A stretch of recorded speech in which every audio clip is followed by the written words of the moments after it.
ദൈവത്തിന്റെ പ്ലാനിൽ ഒരു ഭാഗത്ത് നിൽക്കുന്നു, മനുഷ്യന്റെ പ്ലാൻ ഒരു ഭാഗത്ത് നിൽക്കുന്നു. ഇത് രണ്ടും ഒരുമിച്ച് പോകത്തില്ല. ഹല്ലേലൂയ. ദൈവത്തിന്റെ പ്ലാനിൽ നീ വരുമ്പോഴാണ് ദൈവം പ്രവർത്തിക്കുന്നത്. ഞാൻ വെട്ടുന്ന വഴിയിൽ ദൈവം സഞ്ചരിക്കത്തില്ല, പകരം ദൈവം വെട്ടി ഒരുക്കുന്ന വഴിയിൽ ഞാൻ വരണം. ഹല്ലേലൂയ. ദൈവം വെട്ടുന്ന വഴിയിൽ ഞാൻ വരുമ്പോൾ ആ വഴിയിൽ ദുർഘടങ്ങൾ ഇല്ല എന്നല്ല, ആ വഴിയിൽ ദുർഘടങ്ങൾ ഉണ്ടെങ്കിലും അതിനെ തരണം ചെയ്യാനുള്ള അഭിഷേകവും ദൈവം നിനക്ക് തന്നിരിക്കുക. ഒരു പ്ലാന് നിന്നെ കുറിച്ച് ദൈവത്തിനുണ്ട്. ആ പ്ലാന് മനുഷ്യന്റെ ബുദ്ധിക്കകത്തു നിന്ന് വരുന്നതല്ല, പ്രതുത ദൈവത്തിന് നമ്മെ കുറിച്ചൊരു പ്ലാൻ ഉണ്ട്. കർത്താവിന് ഒരു കാര്യമുണ്ട്, ഒരു പ്രത്യേകതയുണ്ട്. വല്ലയിടത്തേക്കും പോകാം എന്ന് പറഞ്ഞല്ല നിങ്ങളെ വിളിച്ചിരിക്കുന്നത്. ഹല്ലേലൂയ.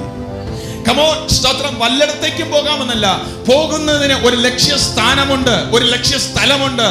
അതിന്റെ ആ ലക്ഷ്യസ്ഥലത്തേക്ക് പോകുന്ന ഒരു യാത്രയുണ്ട്. ലക്ഷ്യസ്ഥാനത്തേക്കുള്ള യാത്രയിൽ ഒരുപാട് പ്രതിസന്ധികളുണ്ട്, ഒരുപാട് പ്രശ്നങ്ങളുണ്ട്. പക്ഷെ ഒരു കാര്യം ഇന്ന് രാത്രി ഞാൻ ഉറപ്പിച്ചു പറയട്ടെ, നിങ്ങളെ വിളിച്ചിറക്കി നിങ്ങളെ വിശ്വാസ പടകിലേക്ക് യാത്ര ചെയ്യിപ്പിച്ച കർത്താവ്, നമ്മെ വിളിച്ച ദൈവം, വിളിച്ച മാത്രയിൽ വിളിച്ച സ്ഥലത്ത് നിൽക്കുകയല്ല, നമ്മെ എത്തിക്കാമെന്ന് പറഞ്ഞ സ്ഥാനത്തേക്ക് നമ്മുടെ കൂടെ യാത്ര ചെയ്യുന്ന ഒരു ദൈവമുണ്ട്.